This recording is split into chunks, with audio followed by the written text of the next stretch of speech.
Gloire à Christ Jésus de Nazareth. Le Dieu Tout-Puissant, celui-là même qui est le Dieu véritable et la vie éternelle. Shalom à toutes, shalom à tous. Nous sommes aujourd'hui dimanche 27 avril 2025 et je vous souhaite à Paba que vous soyez en présentiel ici dans cette salle, que vous soyez en ligne. La Bible déclare dans Jean 3,16 que Dieu a tant aimé le monde qu'il a donné son Fils unique afin que quiconque croit ne périsse point, mais qu'il ait la vie éternelle. Cette vie éternelle nous est offerte gracieusement par le Dieu de miséricorde. Si tu n'as pas encore fait la paix avec Dieu, il faut que tu le fasses. Oui, il faut que tu fasses la paix. Il faut que tu fasses ce concept, la paix, et que ta Christ lui-même, il est le Dieu de paix, le prince de la paix. Les épreuves représentent un test pour accéder à une responsabilité, pour assumer une fonction nouvelle. Ce sont des marches, des degrés pour parvenir à une responsabilité plus élevée. Abraham, Joseph, Moïse, Job, Daniel, Mardochée, beaucoup de personnages bibliques ont subi, j'allais dire, ces tests, ces épreuves-là. De Joseph, il est dit qu'il a mis plus de 10 ans. Dieu l'a châtié pendant 10 ans, 13 ans je crois, avant qu'il ne soit hissé au sommet, qu'il ne devienne le gouverneur de la nation, de l'empire le plus puissant de ce siècle, de son temps. Nous allons aujourd'hui découvrir ensemble le thème suivant, le mystère des épreuves, ou si vous voulez, le mystère de la souffrance. Lorsque nous parcourons la parole de Dieu, on peut trouver plusieurs causes aux souffrances, aux épreuves que les gens ont subies. De l'aveugle né de naissance, lorsque les disciples de Christ lui ont demandé, Maître, est-ce parce que ce monsieur a péché ou ses parents ont péché qu'il est né aveugle? Christ lui a dit, ce n'est pas ce que vous dites là, mais c'est pour que la gloire de Dieu soit manifestée. C'est-à-dire, en fait, il y a des souffrances qui t'arrivent, il y a des épreuves qui te sont destinées, non pas parce que tu aurais péché, tu aurais fait quoi que ce soit, mais c'est pour que Dieu soit glorifié. C'est pour que le Seigneur puisse manifester sa toute puissance. Rappelons-nous qu'il est dit dans Ephésiens chapitre 1, verset 20, que la toute puissance que Dieu a déployée pour ressusciter Christ d'entre les morts, il la tient à notre faveur, à notre disposition. Il y a certainement des spéculations, quelqu'un traverse des épreuves et tout de suite on acclame. On dit, oh, mais c'est des pécheurs là, c'est des gens qui ne foutent rien, là, on le voit tout le temps. C'est pour ça qu'il subit ces choses. Il y a aussi le fait que le diable nous réclame.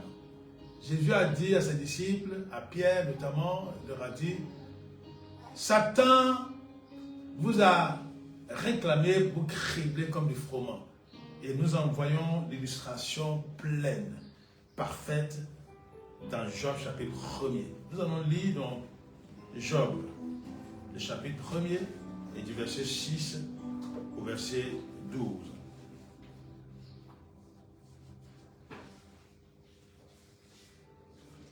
Il advint un jour, je lis ça dans la version sagesse et poésie pour notre temps. Il advint un jour que les filles de Dieu vinrent se présenter à l'Éternel. Satan se trouvait parmi eux. Les filles de Dieu dont il est question ici, on pense que ce sont les anges. Voilà. Verset 7. Et Dieu dit à Satan, d'où viens-tu donc? Et Satan répondit à Dieu, je veux de parcourir la terre et de m'y promener. Verset 8. Et Dieu dit à Satan, as-tu porté ton attention sur mon serviteur Job? Il n'a pas d'égard sur la terre, car c'est un homme intègre et droit. Un homme qui révère Dieu et qui se détourne du mal. Verset 9. Et Satan répondit à Dieu, est-ce vraiment pour rien que Job vénère Dieu? Verset 10. N'as-tu pas élevé comme un rempart de protection autour de lui, autour de sa maison et de tout ce qui est à lui? Tu as béni cette entreprise, ses troupeaux couvrent le pays. Verset 11. Mais veuille étendre un peu ta main, touche à ce qui lui appartient, et l'on verra s'il ne te maudit pas en face. Verset 12. Et l'Éternel dit à Satan, tous ses biens sont en ton pouvoir, mais n'étends pas la main sur lui. Alors Satan se retira de la présence du Seigneur, et nous savons, nous connaissons la suite, ce qui s'est passé. Job a perdu ses enfants, il a perdu ses entreprises, et il était devenu misérable. Sa vie même a failli passer. Il a failli trépasser, je veux dire, jusqu'à ce que sa femme le quitte. Donc, voilà, ici c'est le diable qui réclame Job. Il réclame Job. Et Dieu lui dit, bon, mais tu t'autorises à le faire. Hein. En parenthèse, vous savez, il a parfois plein d'épreuves que les enfants de Dieu subissent, les croyants, notamment les disciples de Christ subissent, et on pense que c'est Dieu qui les crée ou que c'est Dieu qui les lance. Bon, en réalité, il n'y a point de mal en Dieu. Dieu permet. Parce qu'il y a quelqu'un qui est le vecteur du mal. C'est le diable et bien entendu ses acolytes, ses serviteurs. Dieu autorise cela. Mais Dieu ne va pas venir détruire ta vie, non? Satan dit que c'est parce que Job est béni. Bon, en réalité, il est venu réclamer la vie de Job. Hein? Il a dit à Dieu, si tu penses vraiment qu'il t'aime là, il faut ôter tout ce qu'il possède, tu verras. Tu vas te maudire en face, il va t'abandonner. Il est ainsi que parfois nous passons par des épreuves parce que c'est un test pour nous. C'est très important. La Bible nous dit que les filles de Dieu étaient là et Satan aussi est venu. Et Dieu s'est vanté, entre guillemets, de la vie de son serviteur Job. Cela est important. Il faut que tu comprennes que quand tu appartiens à Dieu, que Dieu t'a créé, comme il a dit dans Proverbes chapitre 7, verset 7, quand Dieu est d'accord avec toi, que tu fais ce qu'il demande, ce Dieu tout-puissant, ce Dieu tout-puissant-là, il dispose même favorablement à ton égard tes ennemis. C'est ce que la Bible dit. Et nous devons comprendre, le Seigneur est celui qui nous accompagne, même dans ce moment difficile. Le troisième exemple que j'ai donné, c'est cette jalousie maladive qui s'est saisie des frères de Joseph. Voilà, ils ont fait subir toutes sortes de difficultés, toutes sortes de problèmes. Mais là, comme je l'ai dit, parce que Dieu voulait l'émonder. C'est-à-dire que si quelqu'un est égoïste, si quelqu'un ne pense qu'à lui-même, si quelqu'un n'est pas juste, qui gouverne un peu, on voit les exemples dans nos nations africaines, même partout dans le monde entier. Si quelqu'un n'a pas été amené à se dépouiller de la méchanceté, il continuera, il va faire des choses terribles. Et donc Dieu est obligé de les gronder, de les dépouiller, d'enlever ce qui n'est pas bien, afin qu'il soit capable de diriger sa famille, de diriger une nation, de diriger un empire, de diriger un royaume. C'est ce qui s'est passé pour Joseph. Il y a un autre exemple que nous allons lire, c'est celui de notre Dieu sauveur, le Dieu véritable, le Dieu qui s'est fait chair. Nous allons lire cela dans Hébreux, le chapitre 5, et du verset 7 au verset 9. Hébreux, chapitre 5, verset 7 à 9. Au cours de sa vie sur la terre, Jésus a fait monter vers celui qui aurait pu le sauver de la mort des prières et des supplications. Dans une agonie de pleurs, il a jeté un grand cri.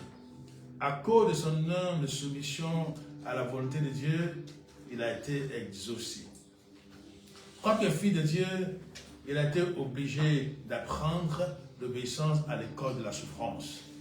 Verset 9, c'est ainsi qu'il a atteint le plus haut degré de la perfection et qu'il est devenu pour tous ceux qui lui obéissent l'auteur de salut éternel.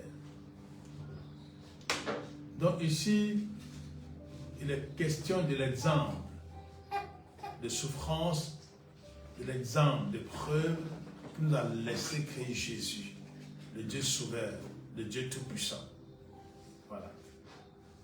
Il est dit, Jésus est Dieu. Nous avons lu, j'ai rappelé ce verset de 1 Jean chapitre 5, verset 19 à 20, même Jean chapitre 1er, où il est dit que Jésus est Dieu. C'est le Dieu tout-puissant. C'est le Dieu Père éternel, comme il est dit dans Ésaïe 9, qui s'est incarné et qui est venu sur la terre. Mais il est Dieu. Il a dit, bien qu'il le fût, bien que Christ était Dieu, il a appris l'obéissance par les choses qu'il a souffert. C'est-à-dire, les épreuves sont faites de telle sorte qu'on puisse s'abandonner entièrement à Dieu. Ce que tu dois savoir, tant que tu continueras dans ce que tu as envie de faire, tant que toi-même tu dirigeras ta vie, les épreuves ne vont pas te quitter. Tant que ton cœur ne sera pas ramolli, adouci, tant que tu ne seras pas docile entre les mains de Dieu, Dieu va te traiter, te maltraiter en guillemets. Hein? Pour que tu sois malléable entre ses mains. Et c'est ce que Christ nous a laissé comme exemple. Il devait sauver l'humanité tout entière. Il fallait qu'il puisse acquérir d'un point de vue humain, je veux dire, des aptitudes qu'il lui fallait. C'est ainsi qu'il a aussi fréquenté l'école des épreuves, l'école de la souffrance. Il faut que tu comprennes cela. Et il est dit qu'il est devenu, pour ceux qui lui obéissent, l'auteur du salut éternel. Pour que nous puissions avoir le salut éternel, toi et moi, il a fallu que Christ Jésus se donne entièrement à Dieu. Il dira dans Jean 4, ma nourriture, c'est de faire la volonté de mon Père, la volonté de Dieu. Il faut que nous comprenions cela. Il y a beaucoup de mystères dans la souffrance. Beaucoup de mystères. Quand Dieu veut glorifier son nom, comme je l'ai rappelé, pour l'aveugle né, il jette la personne dans des épreuves, dans des difficultés, dans des problèmes terribles. Ça, c'est dans Jean 9 que nous découvrons toutes ces choses. Et lui, il va étonner les pharisiens, les savants de son temps. Il dit que Dieu n'exauce pas les pécheurs, mais il exauce celui qui fait sa volonté. Ils étaient étonnés et ils sont mis à l'injurier. Donc, quand Dieu veut faire de toi le champion d'une communauté, d'une société, d'une république, je ne sais quoi, il te fait passer par le monde difficile. Les grands hommes politiques ont traversé des difficultés, des moments terribles afin d'accéder au sommet. Je ne parle pas de ceux qui appartiennent à des sociétés ésotériques qui les portent à bout de bras pour les hisser contre vents et marées au sommet de l'État. Mais je parle de ceux-là qui sont loin de Dieu, des gens que Dieu appellera plus tard mon loin. C'est de ceux-là que je parle. Le mystère des épreuves. Le but de l'épreuve, c'est de nous rendre dociles, je l'ai dit, malléables entre les mains de Dieu. Et dans Romains, le chapitre 12, le verset 19, nous lisons: mes amis, vous faites point justice vous-même. Ne prenez jamais votre revanche. Laissez à Dieu le soin de faire peser son courroux, sa colère, sur qui il veut, car il est écrit dans Deutéronome chapitre 32, verset 35, c'est à moi qu'appartient la vengeance, c'est moi qui rendrai à chacun sont dus. Donc la vengeance appartient à Dieu. Il y a des gens qui souffrent tellement qu'ils ont envie eux-mêmes de se transformer en quelqu'un de fort puissant, envie de se défendre, envie de se venger. Mais voilà ce qui se passe ici. Dans le psaume 51, nous lisons que le roi David s'est confessé après avoir commis l'adultère avec Bathsheba et aussi tué son mari Uri. Donc, ça veut dire qu'on peut souffrir pour ses propres fautes, des fautes conscientes. C'est ce que nous voyons par exemple dans la repentance de David. Mais l'histoire d'Israël nous parle de la désobéissance d'Israël. Et comme les prophètes avaient averti, si vous faites tant, voilà ce qui va vous arriver. Et cela leur est arrivé. Donc c'est des fautes consciemment commises. C'est ce que moi j'appellerais la responsabilité active.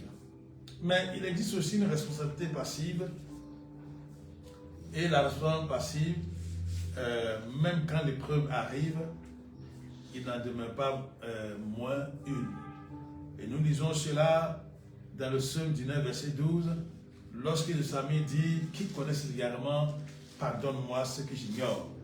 Et à ce verset-là, correspond, j'allais dire, Hébreux chapitre 7, verset 10.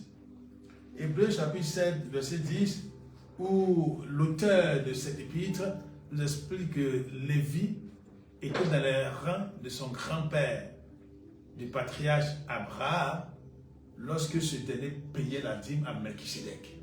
C'est-à-dire que Lévi n'était pas encore né. Alors nous allons bien lire ce passage-là pour que vous puissiez comprendre. J'ai dit Hébreux chapitre 7 et le verset 10. Hébreux chapitre 7, le verset 10. En effet, bien que Lévi n'était pas encore né, il existait déjà en puissance dans la personne de son ancêtre Abraham lorsque Melchisédek vint à la rencontre de celui-ci.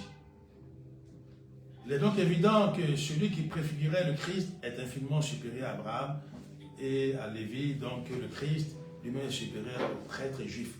Ce que je voudrais que nous retenions ici, c'est cette vérité biologique, génétique, qui stipule que Lévi était dans les reins, était en son ancêtre Abraham.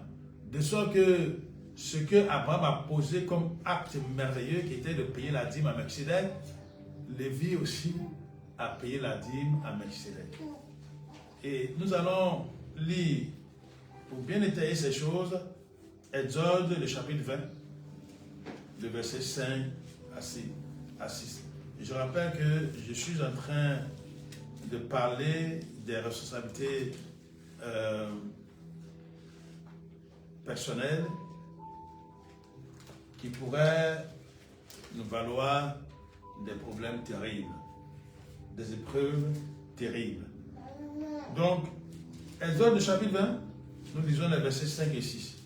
Exode 25, tu ne te prosterneras pas devant elle. C'est les images taillées, les représentations du ciel, de la terre, de l'eau, tout ce que l'homme trouve comme idole. Tu ne te prosterneras pas devant elle et tu ne le serviras pas, car moi, l'Éternel, ton Dieu, je suis un Dieu jaloux. Je punis la faute des pères sur les enfants jusqu'à la 3e et à la 4e génération de ceux qui me détestent. Le verset 6 dit, et j'agis avec bonté jusqu'à 1000 générations envers ceux qui m'aiment et qui respectent mes commandements. Donc, en clair, il y a des choses qui peuvent nous arriver. Peut-être que nous n'avons pas une responsabilité directe, mais j'appelle ça une responsabilité passive. Parce que nous avons eu des ancêtres, des ascendants qui ont commis de telles choses et les conséquences, nous les subissons. C'est pour cela qu'il est bon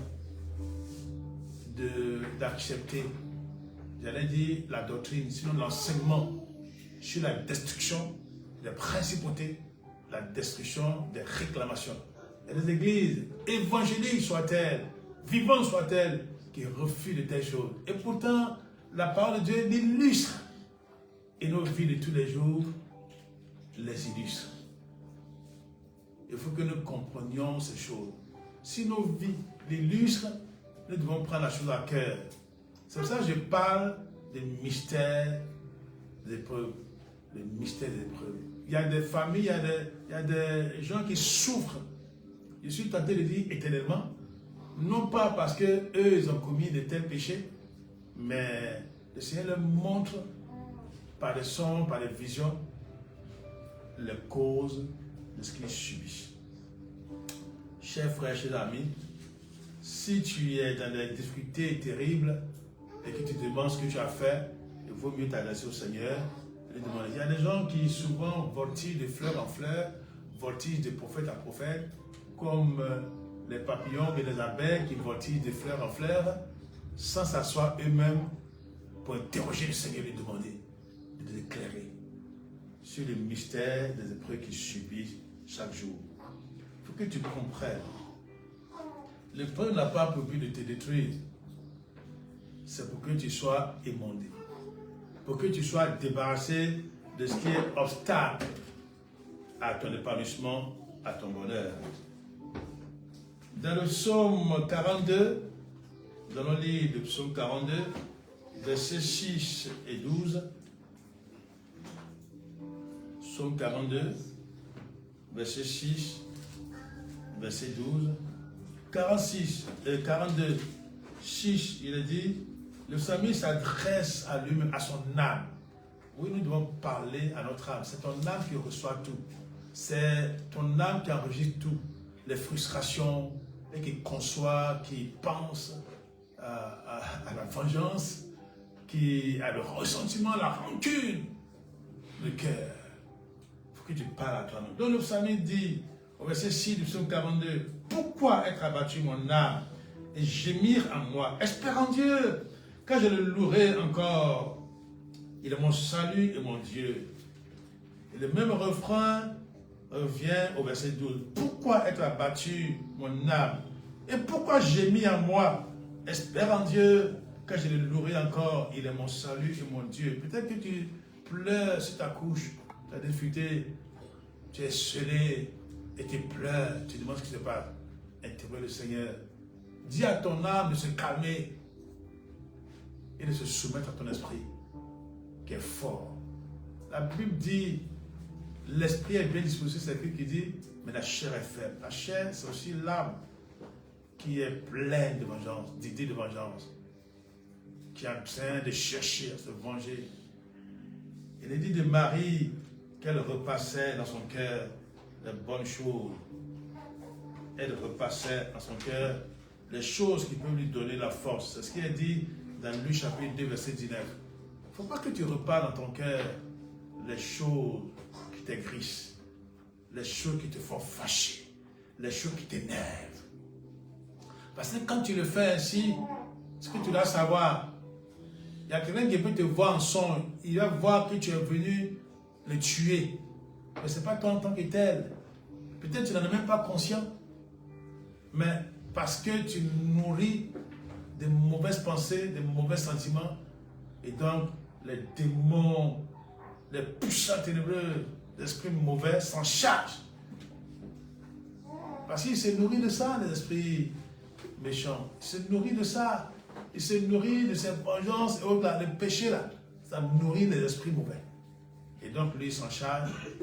Et puis, il fait en sorte que l'autre te voit en songe en train de faire n'importe quoi. Il faut que tu te repens de ces choses, que tu entres en toi-même et que tu découvres ce qui se fait en réalité. Dans le psaume 43, verset 5, nous lisons la même chose. Nous lisons la même chose. Il est dit au verset 5, psaume 43, verset 5, « Pourquoi être abattu, mon âme, et pourquoi gémir en moi? Espère en Dieu, quand je le louerai encore, il est mon salut et mon Dieu. » Il faut que tu comprennes qu'il faut que tu parles à ton âme. Débarrasse-toi de ces sentiments. les épreuves témoignent aussi de notre appartenance au Seigneur. Oui, ça, les épreuves témoignent de notre appartenance au Seigneur. Quand tu es accablé, quand tu souffres, quand il y a des choses terribles dans ta vie, ça veut dire arrêter que tu es sur la bonne voie. Et tu es un fils légitime. Tu es un fils légitime. Nous allons lire ça dans Hébreux, le chapitre 4, le chapitre 12, pardon, du verset 7 au verset 8. Oui, c'est là pour que tu es un fils légitime. Tu n'es pas un bâtard. Ça veut dire que Dieu te reconnaît comme son fils. Hébreux chapitre 12, je l'ai dit, le verset 7, du verset 7 au verset 8. Hébreux 12, 7 à 8. Les corrections que vous avez endurées servent à votre éducation, supportez-les donc. Elles peuvent être trop, pardon, que Dieu vous traite en fils. Quel est le fils que son père ne corrige pas? Verset 8. Si vous étiez dispensé de la correction qui est le lot de tous les vrais fils, vous ne serez pas des enfants légitimes, mais des bâtards. Si tu veux être bâtard, il faut rechigner, il faut te plaindre. Quand Dieu est en train de t'émonder pour que tu sois parfait. Et verset 9, il a dit, d'ailleurs, nos parents terrestres ne nous corrigeaient-ils pas? Cela a contribué à notre bien et nous les respectons et nous les respections d'autant plus. Ne voulons-nous pas, à plus forte raison, nous soumettre à notre Père Céleste pour apprendre à vivre? Oui. Verset 10, nos parents nous corrigèrent comme bon leur semblait pour peu de temps. Dieu, au contraire, nous corrige toujours pour notre vrai bien, afin de nous faire participer à sa sainteté. Ça, c'est l'une des causes aussi. Dieu veut te faire participer à sa sainteté. Donc, il te corrige, il te permet de comprendre beaucoup de choses. C'est pour cela que Dieu utilise les épreuves. C'est pour que tu puisses marcher dans la sainteté, dans la sanctification. Nous avons déjà lu dans Job 1, 6 à 12 et dans Psaume 34, verset 20, il est dit, le malheur atteint souvent le juste, mais l'Éternel l'en délivre toujours. Psaume 34, verset 20. Donc tout cela montre la souveraineté de Dieu. Dieu est souverain, c'est pour ça qu'il nous fait passer par ces choses. Et nous apprenons aussi que les épreuves sont aussi le lot de ceux qui veulent vivre pieusement en Christ Jésus. 2 Timothée, le chapitre 3. 2 Timothée, le chapitre 3. Nous allons lire ensemble. 2 Timothée, chapitre 3, versets 12 à 13. C'est moi, 2 Timothée, le chapitre 3, du verset 12 au verset 13. 2 Timothée, chapitre 3, verset 12. C'est une règle générale. Tous ceux qui sont décidés à mener une vie d'attachement à Dieu dans la communion avec Jésus-Christ connaîtront la persécution.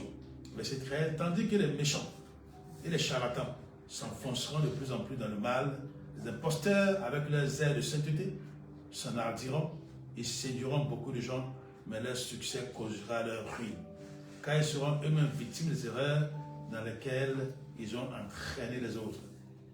Tu dois comprendre que c'est Dieu qui veut te faire savoir que désormais tu lui appartiens et que tu es véritablement disciple de Christ Jésus. Parce que si tu faisais comme le monde t'aimerait. Si tu vas boire, fumer la drogue, fumer la cigarette, courir après les filles avec tes amis, ils seront contents de toi. Ils vont dire, oh le Dieu. Comment tu vas dire, le Dieu. Mais quand tu condamnes ce qui se fait en secret, quand tu condamnes les ténèbres, c'est à toi qu'ils en veulent. Nous allons lire 1 Pierre, le chapitre 1er, du verset 9 au verset 10. 1 Pierre 1, verset 9 à 10. Ce salut, vous êtes assurés de remporter le salut de vos âmes compris de votre foi. Ce salut a fait l'objet de recherches et de méditations assidues des prophètes qui ont annoncé d'avance la grâce qui lui était destinée. Il y a une grâce qui t'est destinée. Et Dieu te donne le salut éternel. Ce salut éternel, il y a des gens même avant, les patriarches avant là, ils ont désiré ardemment voir ce salut. Mais il leur a été dit que ce n'était pas pour leur temps. Ils ont compris. Il faut que tu comprennes. Dans 1 Jean chapitre 5, verset 19, il est dit que le monde entier gît sous la puissance du malin. Les humains, dans la grande majorité, ont choisi de s'allier au règne du mal. Ils ont fait allégeance à Satan, le dominateur du monde des ténèbres. Dans Jean chapitre 19, verset 30, Jésus parle de Satan comme étant le dominateur du monde des ténèbres. Il y a des gens qui lui ont fait allégeance, contrairement à Christ qui, dans Matthieu chapitre 4, verset 8 à 9, on voit aussi ça dans Luc 4, 6, même quand le diable a dit, écoute, tous ces royaumes de la terre m'appartiennent, il faut te prosterner devant moi et je te les donne. Christ a refusé. Contrairement à Christ, ces soi-disant disciples aujourd'hui, là, ils se prosternent. Ils font allégeance au diable. Ils font alliance avec Satan. Mais face à cela, est-ce que nous, on doit chercher à se fâcher? Dans Jean chapitre 1, verset 20, il est dit que notre colère ne peut pas accomplir la justice de Dieu. Non, notre colère, là, ça ne peut pas accomplir la justice de Dieu.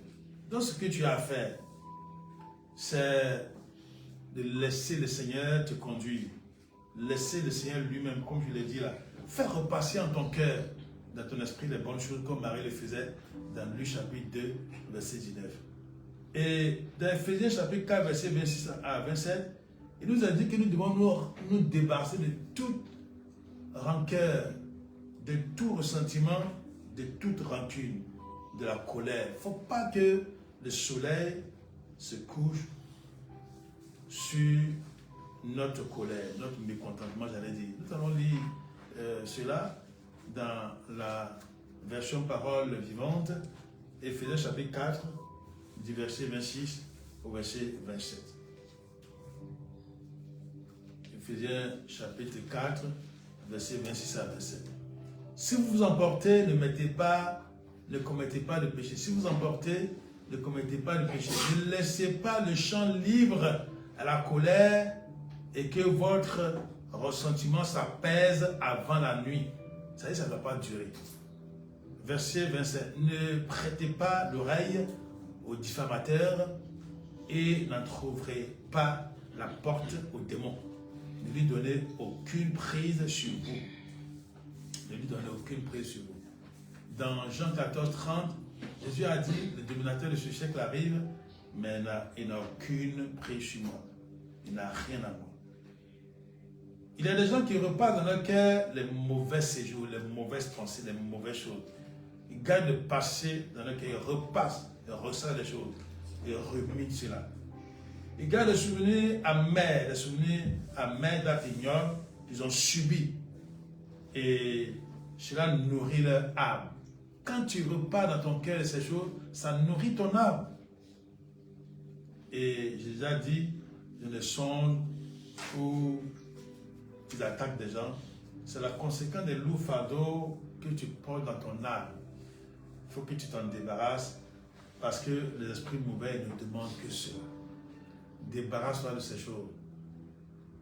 Ephésiens 4, 26 à 27.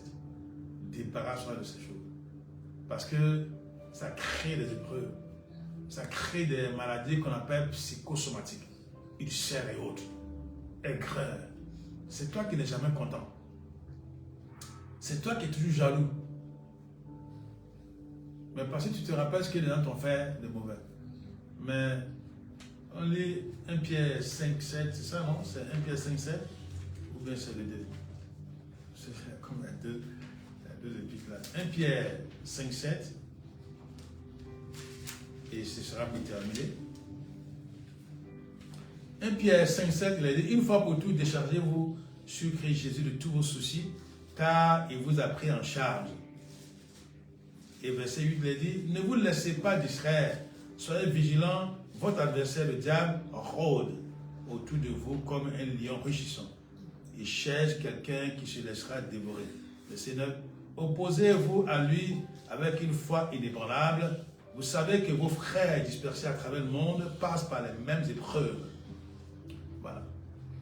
Les chrétiens aussi qui sont dans le monde entier, ils passent par les mêmes épreuves. C'est pour cela que tu dois comprendre que le Seigneur est celui qui a déjà porté toutes ces souffrances, tous ces malheurs, ces dénigrements, tout ce qu'on t'a fait, tout ce qu'on te fait subir. Oui, si tu n'as rien fait, bon, on dit c'est toi qui as fait. On t'accuse. Christ a subi tout ça. C'est pour ça qu'il a dit, il a porté toutes ces choses-là.